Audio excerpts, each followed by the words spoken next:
پاکستان کی عدالتوں میں اس وقت 21,60,000 مقدمات زیر سماعت ہیں اور متحد عدالتوں میں تقریباً 1,000 اسامیاں بھی خالی پڑی ہوئی ہیں۔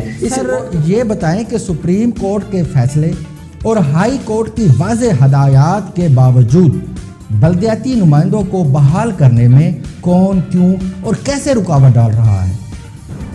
بسم اللہ الرحمن الرحیم۔ جیسے آپ نے خود فرما دیا ہے کہ ہمیں 25 مارچ 2021 کو سپریم کورٹ آف پاکستان نے 2-2.5 سال کیس چلنے کے بعد بحال کر دیا تھا۔ تو ایک اس فضا میں اس وقت ہمارا جو اجتماعی شعور ہے وہ مکمل طور پر مفقود ہو چکا ہے، فنا ہو چکا ہے، اور اس وقت ایک غل غپاڑے کی سیاست ہو رہی ہے، اور یہ غل غپاڑا اسی منظرنامے سے ابھرا جو اسٹیبلشمنٹ 2011 میں پی ٹی آئی کی شکل میں سامنے لے آیا تھا، اور وہ غل غپاڑا اب اسٹیبلشمنٹ کے گلے بھی پڑ گیا ہے۔